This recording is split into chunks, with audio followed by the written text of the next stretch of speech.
To the story now, police have confirmed that a man implicated at the Madlanga Commission of Inquiry has died by suicide.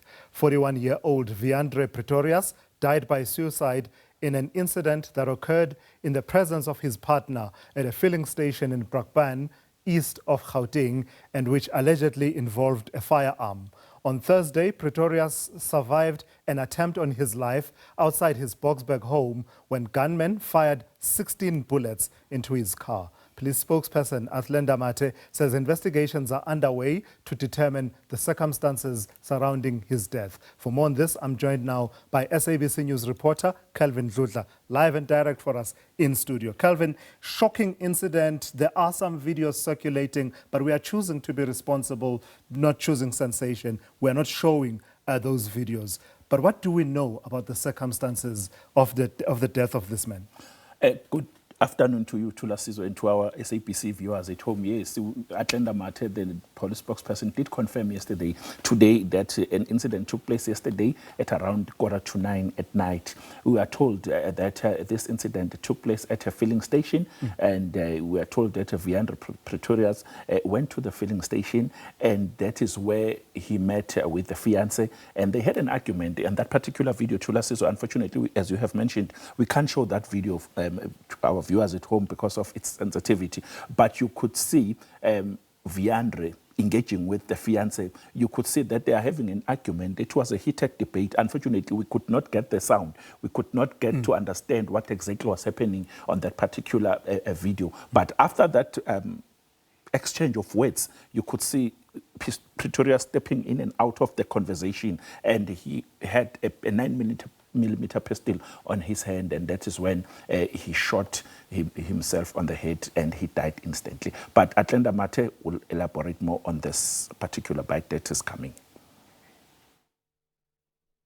I did make mention that he was a person of interest in the Witness D murder, and hence a few days later, a week after Witness D was murdered, he was actually the first person of interest that was taken into custody for questioning, where his firearms were seized, as well as some of items, your cell phones were seized for further investigation. So I can confirm that there was an investigation on his involvement in that particular matter. But also, like I've indicated, he was one of the 12 identified as having had played a role in the murder of Emmanuel Mbenza.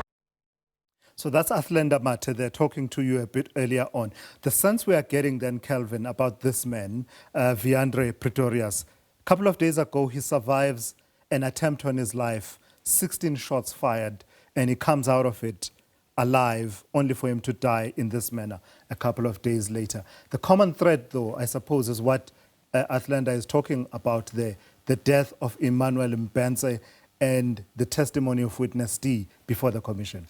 Yeah, Tulasizo, that is what Athlenda said, but she said that they are still investigating.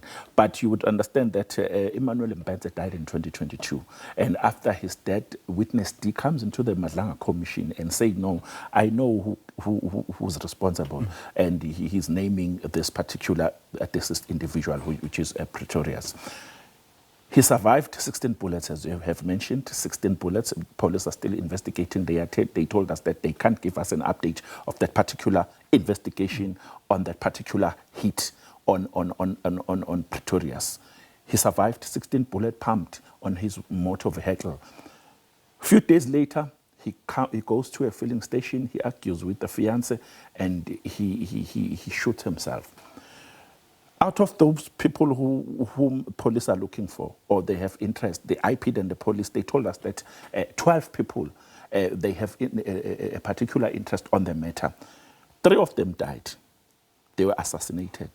The 4th one would be the one that we are talking about, Wiandre Pretorius, who is committing suicide. Police are saying that there is a common, a particular lead on these cases, because you can't survive a hit. 16 bullets, you survive a hit, a few days later, you commit suicide.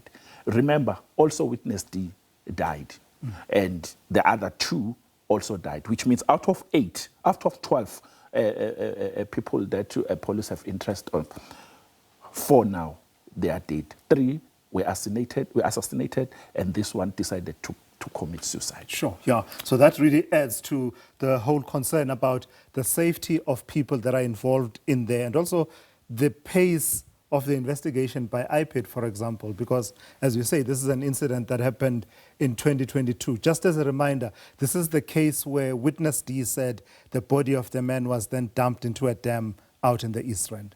Yes, Chula Sizo, that is the case. That is the case where Witness D spoke about a body that was disposed. Yeah. And now the very same people who are allegedly being implicated or mentioned are dying. It's not. I don't think it's a coincidence. 3 people dying and 1 committing suicide.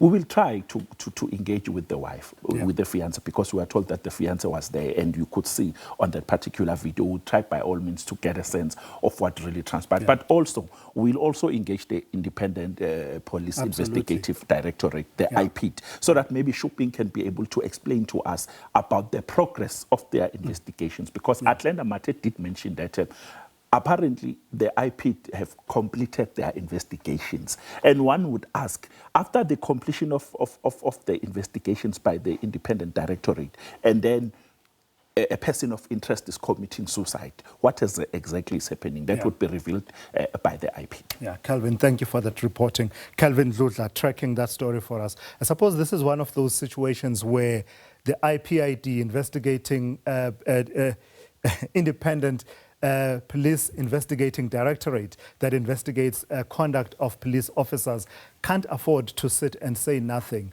As it is, this is a case that stems from 2022, and even at the point at which Witness D was testifying at the Madlanga Commission of Inquiry, questions were being asked about the length of time that it has taken for the IPID to carry out those investigations.